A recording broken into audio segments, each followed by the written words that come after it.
You just did a corporate event. I did. You did. Yeah. Okay. So if you're a comedian, here's the kinds of events you're doing. You're doing clubs, you're doing colleges, you're doing churches, you're doing corporate events. Yeah. No birthday parties? I mean, I mean, I did a kid's birthday party. It. Yeah. I did a kid's birthday party. Let's call a birthday party a corporate event. I would okay. say, yeah. Okay. And then private event? What'd you say? Private event? Yeah, you could say private event. Yeah. And then cruises. What about weddings? Let's call that a corporate event. The reason is because you go clubs, colleges, churches, corporate events, cruises. It's literally 5 C's, which is kind of funny. Yeah. So like those are the 5 C's of comedy. The 5 C's of comedy. I mean, I did come up with it. That includes bar mitzvahs. Wait, what'd you say? Bar mitzvahs and bat mitzvahs. Yeah. So and quinceañeras. Those are kind of churchy events. And basically everything we threw out that wasn't a C, Adam just threw it into a category that had a C. Oh, we'll call that corporate. It's a child's birthday. Okay, listen. You're okay. No, I'm just. What about teasing. a pool party? Yeah. Is it at a church? I said at corporate. Church.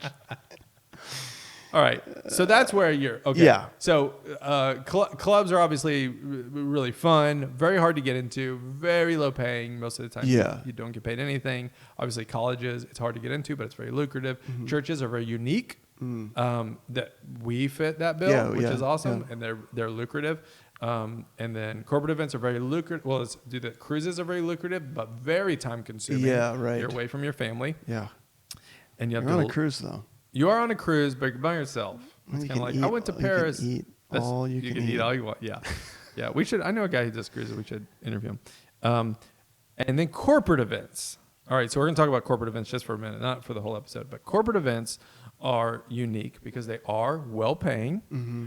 You typically don't have to do a lot of time, and you're just like, hey, this is awesome. I'm going to do 20 minutes. I get paid $1,000 or something like that. Fundraisers. Well, I just got. I just got booked on it's a kind of a depression awareness kind of thing. Cool. It's definitely a corporate event, that sort of thing. And I thought, especially, I did my first corporate events this Christmas. And I was like, boom. This is great. The bosses were excited. One of them was just like, I love Mike Birbiglia. I was like, well, guess who I love? Yeah, I'm his understudy. And how about Adam Birbiglia? So I get there, and I told you afterwards, I was just like, that was not very fun. Yeah. And it's not that I ended up ditching my set and just doing crowd work, which that was fun. Yeah. But we're learning it is a unique sort of thing. Yeah. And there's a lot of different things that can fight against doing the corporate events. One being like the room isn't always, it's like I did one in a casino ballroom. It's like, it wasn't. I did one in a casino ballroom. Did you? Yeah. Yeah. High ceiling. Very huge, very big room. Everybody was at these massive circle tables and really, really spread out. Yeah. I had like 50 people, maybe. There was a lot of people at the one I did, but it felt like very, like just super big. Like, right. Yeah. And then lighting isn't super great. And like it's terrible. Yeah, in a ballroom. Or non-existent. Like just on. It's just on. Yeah. Just kind of like you're standing in a living room with like just the... Can you turn that lamp on? At mine, it was like the boss's wife, also the boss, she was just like, I just want to say a really nice thing about a few people. And she gave some gift cards and some cash. And we're at a casino, and they're all getting little bonuses to go to the casino. Yeah. But first, here's Adam Bush, a comedian you've never heard of, for an hour. Yeah. And it's like, oh. Yeah, it's a lot. Yeah. So that's kind of, I walk away from that, and I'm just like, oh, that wasn't as fun as I thought it was going to be. So you just did one. Yeah. And what was it kind of? Well, it's that tension you were just talking about is like, they're not really there to hear from you. A lot of these people are probably there, for the organization that they're supporting. A lot of times it's like a fundraiser or something like that. And, sitting at round tables isn't always the best. Right. Because like half of the people aren't looking at you, or unless they stop and like kind of turn their chairs around.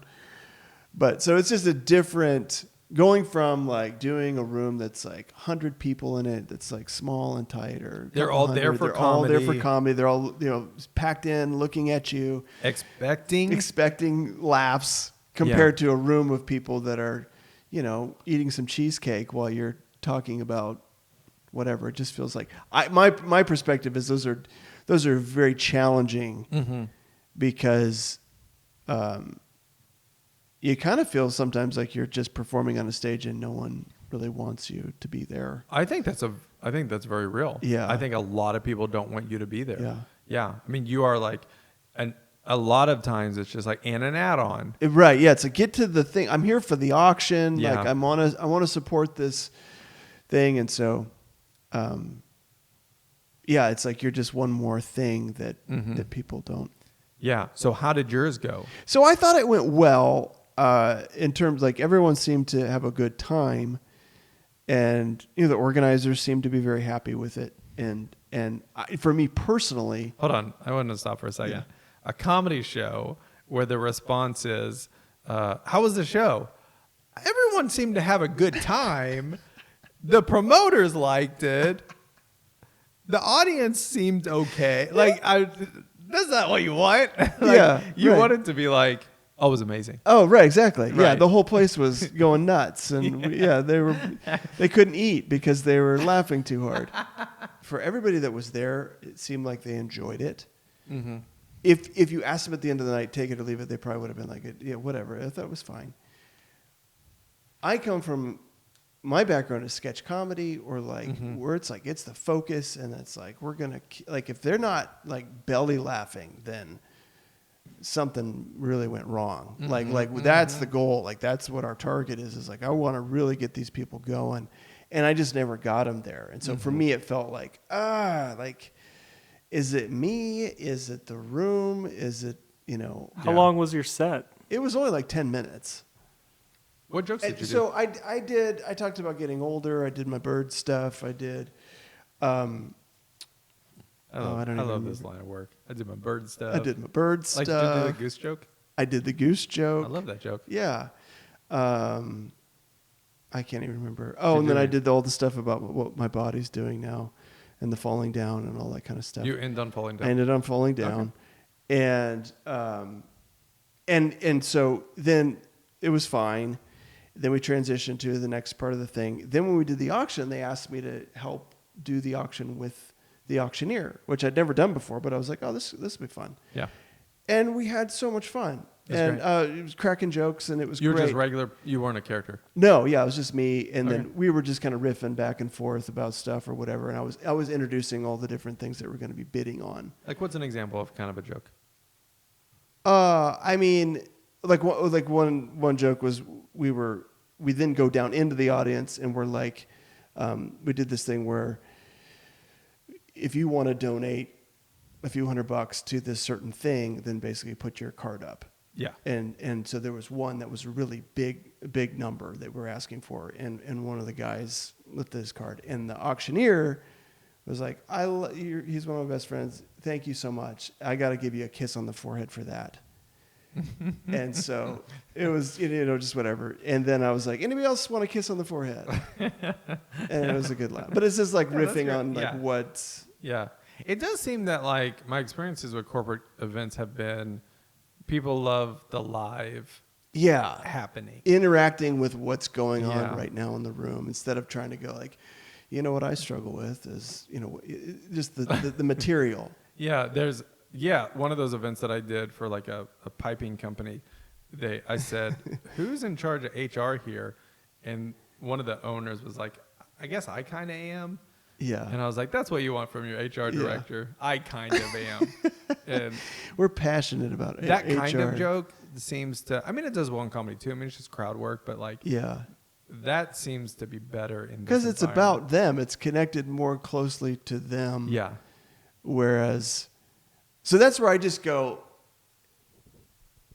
is the material, I didn't rethink my material for corporate gigs. And I always try to like build in a few jokes about the night or whatever, just to try to find those kind of maybe the more obvious connections to the room, or what organizations about or whatever. And Yeah, I think it's just learning how to do that more. yeah, probably so. Yeah, I mean, I don't know that we're going to be corporate comics for the rest of our lives or whatever. Yeah. But even when we're much more successful, like we're going to get requests for corporate events. Yeah. They'll be more high paying. Yeah, I'll go swing by Google and Right. Exactly. Yeah. for $20,000. Sure. And I think having that tool is really, really helpful. Yeah. Yeah.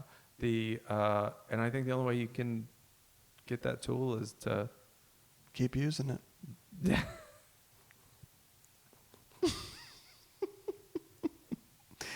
Got to sharpen it, you know? That's the thing. I feel like that's what Pastor Bobby would say. You got to just keep using it. Yeah. I don't know. That What voice character sounded was weird, that? Was a didn't it? different I felt like character. it was two characters in the same time. Yeah. Okay. Isn't All that right. good? Yeah, there you go. That's my little trigger. Yeah. Isn't that good? Is what Is that gets a- me into the character. Yeah. So hey, we're learning. I don't think it means that like you're having to rethink your whole set. Yeah. I mean, I think you keep my experience, which is like in this area, is barely just maybe one step ahead of you on this. I think you just have to keep being aware of what these events are and. Sorry, I'm struggling with No, this that's- right Do they have comedy workshops? Are you Can you saying get we a need to go to degree college? in Wow. jokes or? Ooh, screw you, Gary. I mean, okay. there's. I'm not suggesting to go do it, but it seems like there's acting school. Oh, they Yeah, have yeah, there's tons of Oh, workshops, yeah. I've done tons of stuff, especially during COVID. A lot of them went online. I did a bunch of them. Mm-hmm. Very helpful. Very helpful. And you would like us to go to another one? Yeah, we need to start raising money. Okay. Well, we should, specifically corporate workshops. I wonder if That's interesting. yeah. All right. Today we're talking about networking. Doesn't that sound fun? Oh my gosh. Yeah. Networking. We'll do our best to make it fun. We're just going to talk about what it looks like. I mean, it's a self-employed kind of thing. Yeah, I just and- tuned out, guys. I know Oh you my did. just gosh. tuned out. Beep, bap. Networking is something that I've always struggled with all my Yeah. life. I've always, like just stuff like, I've just had some amazing opportunities that I just, in my mind, it's like, oh, that's cool. And then I would leave it at that. Okay, so how about this? Is this more fun, Garrett? We're talking about where we find opportunities. Is that better? Does that sound better? We could just talk about all my botched opportunities. Okay, Chris's botched opportunities. Welcome to the podcast.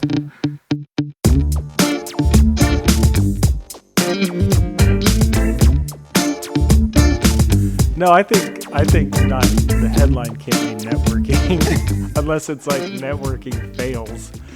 I don't think it's anything more. or missed opportunities. missed opportunities Craigslist. for you. Chris has missed opportunities. Yeah, call it missed opportunities. That's funny. Networking sounds corporate. Yeah. it No, does. and it's so boring. Yeah. Yeah. It does sound like you got to go out to all the. A big difference between you and I Yeah. is people will ask me regularly, like, Adam, how are you going to, like, I just did California, a few shows in California. Yeah. I was up in Virginia. It's like, where are you finding these? Yeah. I like connecting with people. Yeah. I'm pretty good at it. Yeah. And Chris is looking at me with this thing. What's amazing, and so like I work really hard. Like I reach out to people every single day. Yeah. This is super nerdy of me, but I try to reach out to 10 people a day. That's awesome. Even if it's you, like you had told me, Oh, like yeah. like a couple days ago, you were just like, hey, we might have a potential of a Yeah. show somewhere, and I was just like, I just wrote your name down. I was just like, make sure you reach out to Chris about that. Yep. So try to reach out to 10 people a day. And that's something I heard a comic say a long time ago. I don't always hit it, but I get pretty close. Where do you come up with the 10 people? To It's reach pretty out to? hard. Yeah. Yeah. So 10 different people every day. yeah, this is so boring. I'm going to fall asleep, but I'm just going to say it anyway. I have a friend, Mark David. Shout out to Mark because he does listen to the podcast. Woo! Let's go, Mark. Good pal. Mark's that guy who came up to you. Was like, hey, it was at my show, and he was just Yeah. like, hey, you remember? Wait, you do remember? Yeah, your show where you. Yeah. What did he say to me there? No, What he you- came up to you and he was just like, I'm here with Steven Stevens. Remember he had Okay. he had like his phone out or whatever. Yeah, I remember that now. Mark's great. He's longtime friend. He's a business dude. Like Awesome. he's a salesman. He's really good at it. And he says anyone that has an opportunity for him to sell something to them, or to even get another referral or whatever, that's a lead. Mm-hmm. And so, oh my gosh, I'm gonna die. Hey, Adam, what CRM are you using? I don't know. But Mark was really nice, and he reached out to me one day. He was like, "Hey, I could help you. Yeah. Just think about this." I was like, "Okay, great." So he came over to the house, talked to me for like That's awesome. 3 hours. He was very generous, and he just said, what I'm looking for. Just and just kind of taught me kind of what a lead is, just like somebody who might have an opportunity for me to like reach out or whatever. Okay. So anyway, thank you, Mark. It really has, That's awesome. It really has like financially changed my life for the better, just having that in my arsenal. If you want to come over again, you can. And so every time I see, I can get through this fast. Every time I think of someone who might be an opportunity for a show, or another comic who might have an opportunity for a show, or a church, because I love performing in churches, or a club, I write it down. And I have this long note. Anytime I meet a comic, I say, like, especially somebody out of town, I'm like, hey, could I trade you leads? Like, I know so-and-so at this club. Do you know anybody? Oh, wow. And I was performing at Flappers in Burbank the other day, and the girls, actually, this is a better story. The host said, where do you perform? I said, I perform in a lot of churches.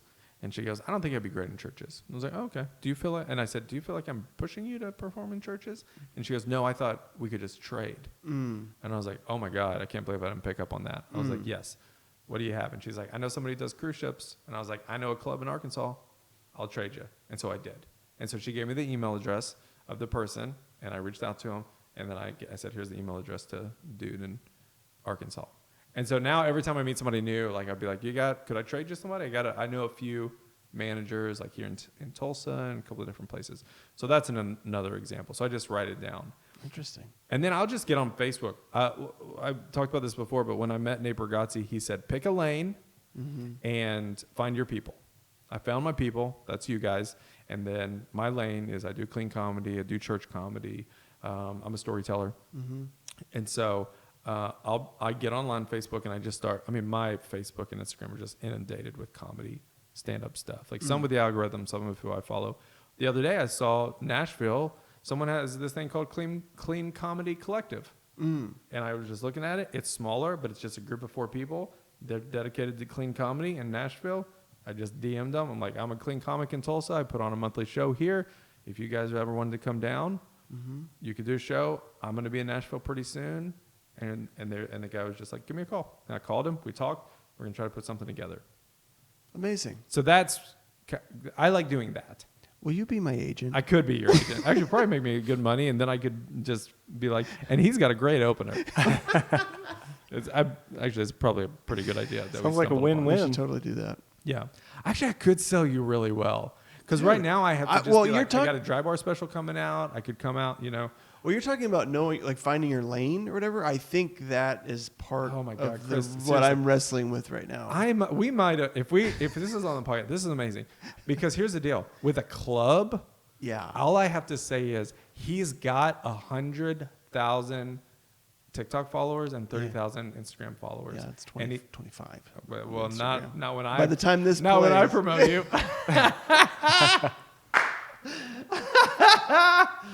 I'm pretty sure that 200,000. I think we're at about 1 million. We're getting close to $250,000. Well, when I said followers, I meant accounts reached in the last I'm year. going followers, my friend. No, I'm just kidding. And okay, I see what you're saying. But the thing is, headliners get to take a feature with them. I think I could do that, Chris. But you'd have to have 45 minutes. That's the problem. That's the issue. Yeah. Well, with my characters, I think I could get to 45 pretty easy. You're talking Okay, about. well then there you go. Okay, so that's something I'm pretty good. I'm pretty good at. It's reaching out to people. And you struggle with it. Oh, totally. Yeah. Yeah, I struggle. I think I'm more introverted, and I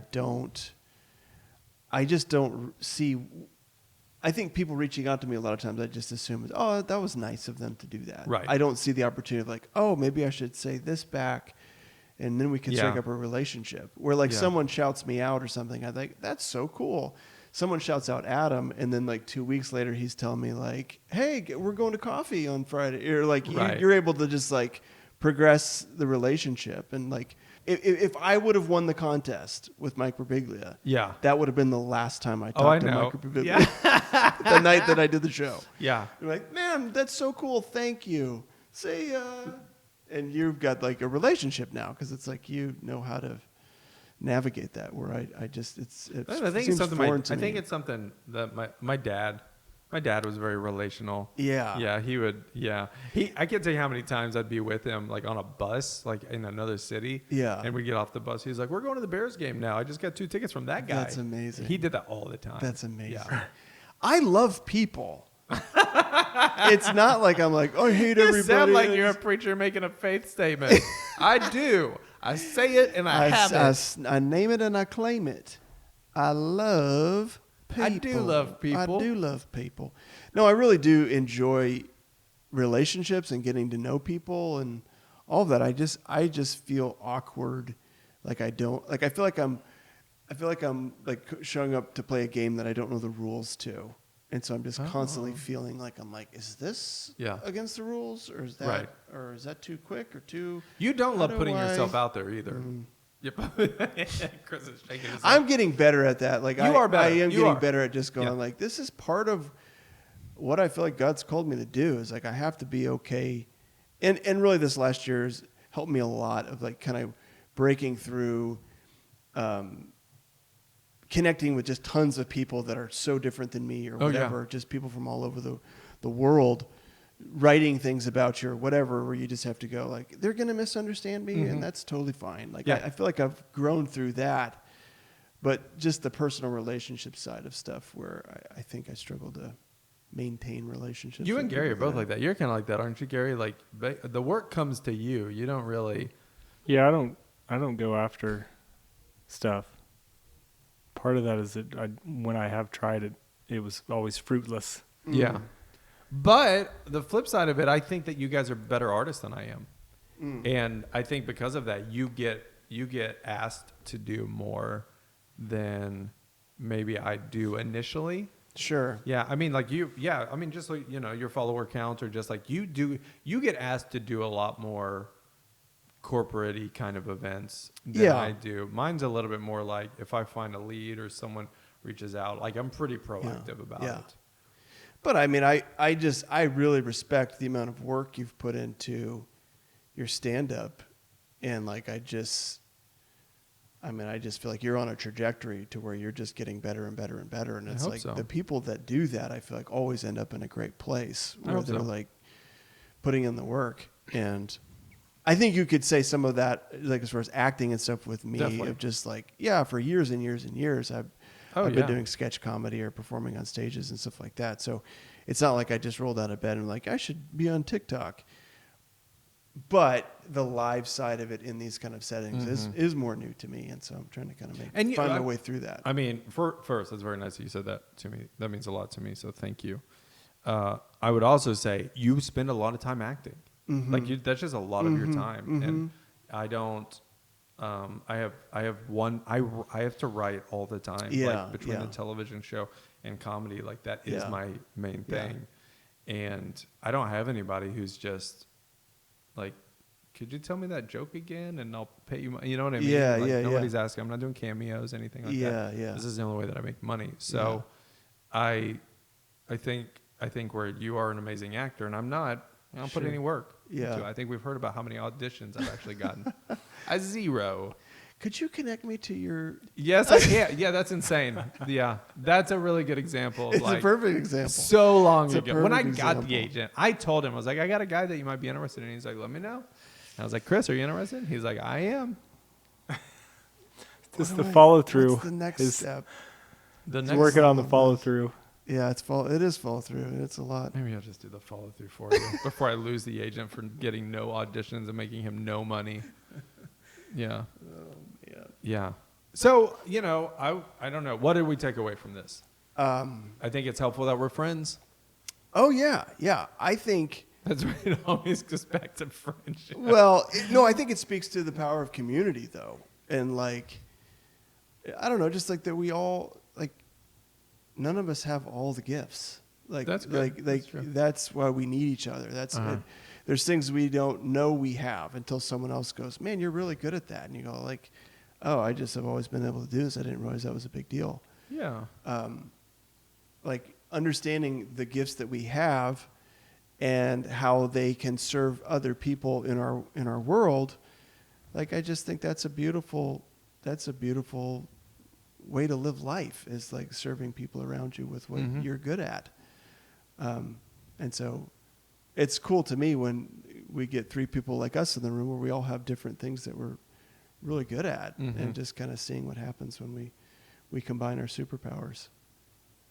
But Maybe we'll call the episode "Combine Your Superpowers." combine your superpowers. That's awesome. Yeah, that's really cool. Honestly, while you were talking about you writing all the time and me acting all the time, man, I just really felt like this, like, I just about got teary-eyed a little bit, just overwhelming feeling of gratitude, of just like, holy crap, like we're literally sitting here talking Mm-hmm. about your job is to write Mm-hmm. and my job is to act, Mhm. and like how stupid and amazing that is. Mm-hmm. I know. Oh my gosh. Yeah. How cool. It's just amazing, man. I feel so lucky, and it's the coolest. If it ended here, I'd be like, "That was awesome." Yeah. Seriously. Yeah. Yeah. I mean, Yeah. Oh, you're saying our careers. yeah. No. I Yeah. mean, if our careers ended, I would be like, "That was an awesome few years." That was really cool that we got to do that. That was really fun. Yeah, totally. All right, now I gotta go make these cheeseburgers. And you know what I would say? What? I'd go, called it.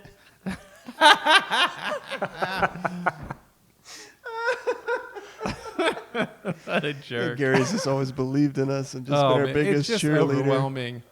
just flooded with the encouragement that comes from a best friend. Thank you, Gare. And it's funny. My words aren't encouraging, but my actions are. Yeah, That's true. That is very We're true. in Gary's So, house. We are. He set this shoot up. I just, I put the work in. true.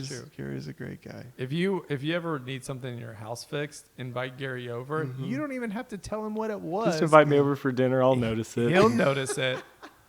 Yeah, he fixed stuff at my house that I didn't even ask him to. Yeah. He's just like, we're gonna fix this beeping sound. I'm He like, fixed- Oh, thank you. Gary fixed something that the contractor installed incorrectly. It was the back sliding door.